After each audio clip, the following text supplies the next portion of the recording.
The first episode of I'm Standing on a Million Lives, which begins quickly, introduces the main character, Yotsuya, a quiet student who spotted his two girlfriends staring at him immediately after class one day. The seductive blondine and the shy, frail, Kusue Hakozaki are the other two characters. After his teacher finishes speaking with him, he is then taken to another realm, where a sea creature almost devours him. When he finally reaches safety, he finds the two classmates waiting for him. Due of their close encounter with the Game Master, they don't really have a chance to speak. The Game Master continues by outlining the requirements and the rules. To cooperate and complete the village chief's request, they have 14 days. One of the 10 quests they will encounter is this one. When one of the 10 quests in the series is finished, another person from the outside world joins them to assist with the other quests. Shindou is a level 3 wizard with the wind attribute, and Hakozaki is a level 1 warrior. He also learns that when the Game Master spins a wheel to determine which new class is the most guilty, my guy gets a little bit fucked, because he ends up in the odd former class and his class has been decided. The Game Master exits to let them begin their adventure, so that you may see for yourself what is actually happening. Shindou had to finish a task on her alone, because she was the first person brought into this universe. The Game Master gave her another quest to make friends with Hakozaki after she returned to the real world. However, the next time Shindou was transported into this world, Hakozaki was also transported with her. Once the two had finished their second quest, they were sent back to the real world and told to be by themselves with Yotsuya. Additionally, they described how he could display HUD with all of his weaponry by squinting.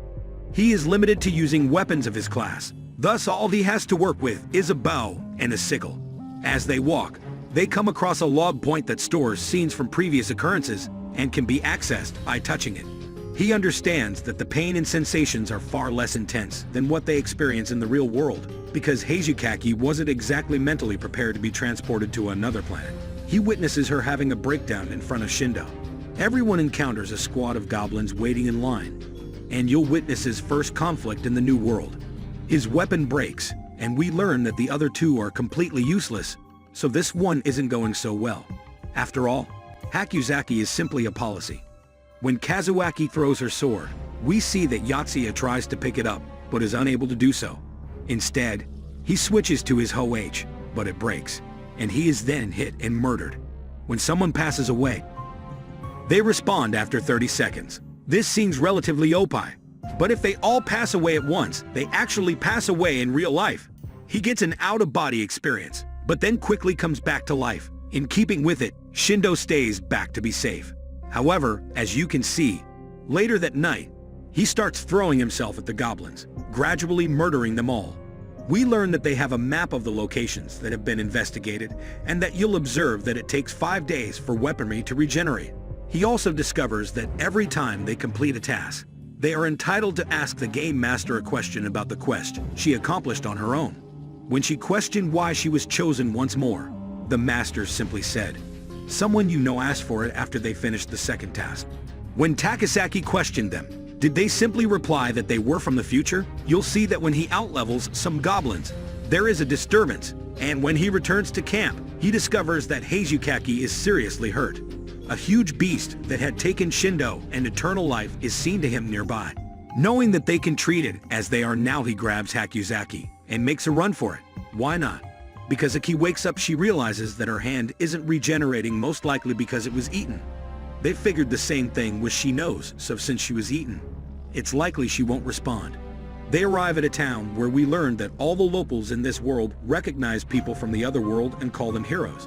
They had gone there to talk to the village chief and find out what he wants, so that they can complete the quest and go back to their world.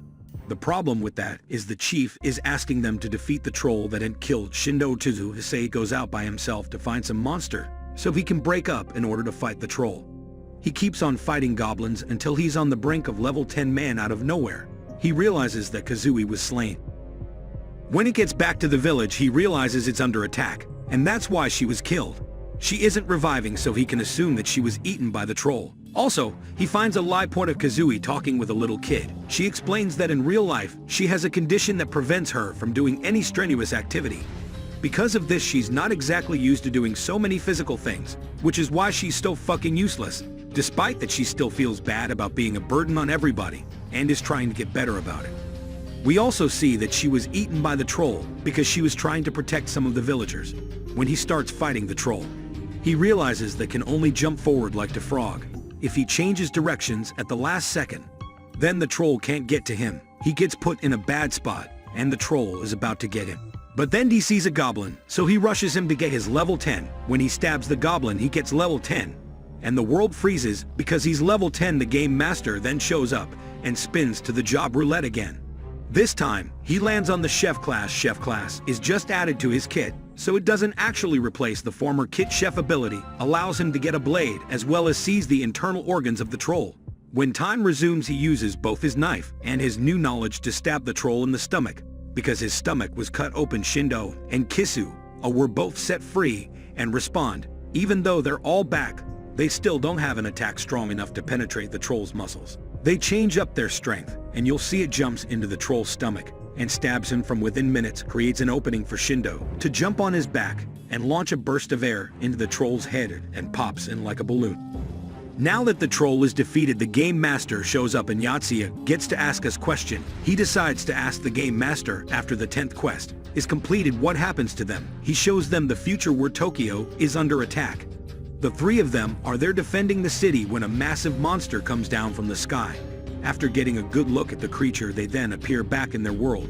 No time had passed while they were in the other world, so now they have to go about their daily routines as usual. In the last couple of scenes, we see that Yuusuke is in a bit of dilemma. He's trying to decide if Tokyo, the city that he hates so much, is actually worth saving. Episode 3 well up for Ron Yuusuke gets a call from the game master. The game master tasked him with going to find a girl and hitting on her well. Following the game master's instructions, he's led to a group of girls stripping and taking pictures of another girl. Game master tells him that the girl being bullied is the one who has to hit on, fearing that the girl might commit suicide if the other girls post her pictures on the internet. He decides to break all of the other girls' phones. The three girls run off, so Yuusuke escorts the victim back home. This is when he meets and learns a little bit more about Yuka Tokitaji. The girls had targeted Yuka because she was talking shit about one of them, so she wanted to get her back. 2 weeks after the incident, the original trio plus Yuka are transported to the other world. Once again, Renuka rolls for her job. She gets a Wizard of Heat fails. We'll learn that as they get more members, things will get harder, so their response timer went from 30 seconds up to 40 seconds. Their next consists of 2 steps. The first step is to reverse 5% of the map, and the second step is deliver the goods to Rado Dorba. It doesn't specify what the goods are, but they have 40 days to complete this. While walking through a field, a huge insect crashes into the ground nearby. Then it spawns some sort of centipede thing that launches bugs at them and starts one-tapping up. We learned that Yuka is a low level, so she's just as useless as the other two. Your escape is pretty much forced to do everything, while the girls stand nearby and just watch it. He jumps on the bug's back and cuts off its legs, one at a time, until it can't fight anymore. Once that's done, because Sudi's gonna have to deal the killing blow with her sword, she's still fucking useless, so Yuusuke has to hold her hand to guide her on how to kill it. We then get a flashback of Shindou when she was a little girl, and she was apparently a problematic child. She kept getting into fights with other kids, until she meets an older girl named Sai Uri, who encourages her not to stay. Uri had something wrong with her face, and this ultimately led to her killing herself.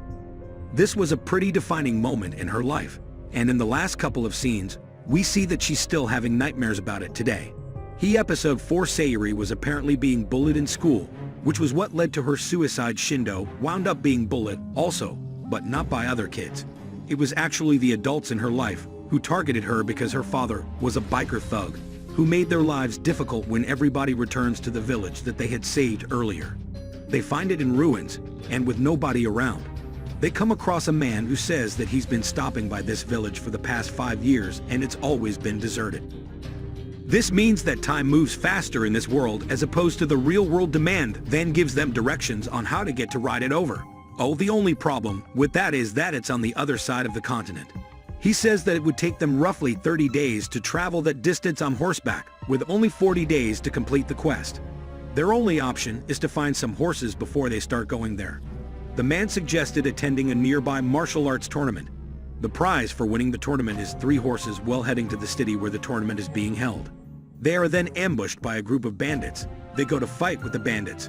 But when Yusei stabs one of them, he can hear the Game Master's voice. The Game Master explains that it's prohibited to deal damage to any humans as punishment. Yuusuke loses experience points and his chef's guild gets demoted.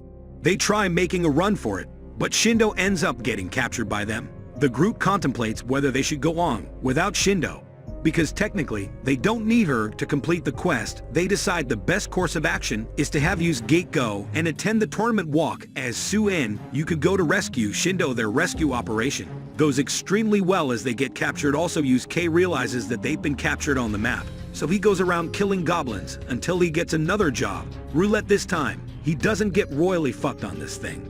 So he becomes a creature wizard. The creature skills are fucking irrelevant. So he attends a tournament and gets killed in the first round. After the fight, he talks with the woman who had defeated him named Caravel. She winds up winning the entire tournament, and the horses Yuusuke offers to get for the location of the bandits' camp, where the others are being held in exchange for the horses. They take it. Cable's leader, who agrees to this after the deal is made. Cable also offers to train him in sword fighting. He learns a little bit more about fighting and then call her. Bill along with her men launch the attack on the bandit camp. During the fight, Yuusuke realizes that as long as he's just countering and not attacking directly, then he won't lose any experience points. Getting desperate, the band has decided to unleash their secret weapon. Now Berserker, this force has caught a Bell to bust out her secret weapon, and Roiko gets up. She gets her precious or knocked away. So Yuza has to jump to her defense and block the next attack. One of the perks of being a creature wizard is that he has increased persuasiveness. So he tells the Berserker there's someone behind him. He turns around, and this creates an opening for Cable to go in and finish him with one blow. He manages to get to the others and explain everything that had happened. Cable chimes in and offers to take some time off along with some of her men to be their escort, and in return for this she wants two things. The first thing being that when they arrive, they have to return her horse, and the second condition is that she gets to train all four of them and how to fight with swords. To episode 5. We're gonna get a quick flashback of Kusue growing up. She was always failing PE because of her condition. Well, everyone realizes that even though they were in the other world, their stamina has actually gotten better. While walking, he gets a message from the Game Master asking, now that you've killed somebody, what are your honest feelings? He's still very conflicted. So he just deletes the message without responding. Since he didn't respond, the Game Master shows up at his house, disguised as a little girl. When asked again, he just says that he wished he wouldn't have done it. And the only reason he did is because he thought they were virtual. Now that's settled, the Game Master then wants him to go and meet their next player. They go to a Chinese restaurant where the Game Master points out a man at the end of the counter who was formerly a drug dealer. She then explains that the next player is about to come in 20 seconds and kill the man. Yuusuke steps in to determine the attack and fights with all of them. He is able to identify which one the player is and pulls off his mask, coming face to face with the 19-year-old Tori. The man Tori is working for realizes that something is going wrong.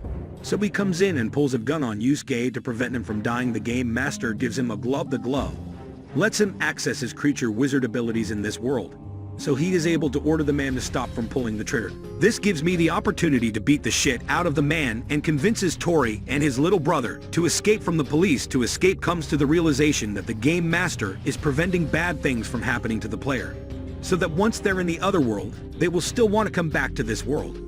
If Tori and his brother were arrested, then they wouldn't care about getting back to this world, which is what the Game Master is trying to prevent. This doesn't change Yuusuke's thinking on how he values people's lives. He believes that people who can be convinced to kill should die, so he doesn't actually care about Tori or his well-being. The only value he sees into his life is the ability to complete the next quest. This is a pretty shitty take and not exactly the answer the Game Master was looking for. The Game Master points out that he looks at the value of human lives like an anonymous internet user. Your skin completely agrees and says that he has delusions of grandeur, thinking that he is right and everybody else is wrong. Even though he can identify that this is delusional thinking, he still chooses to embrace it. But anyways, I'm gonna be doing the next season, and you can find at the left side whenever I'm finished with that, where you can check out all the I'm Standing on a Million Lives recaps in the playlist on the right side. You can also find the links in the description below. And the only thing I hate more than intros is half-truths.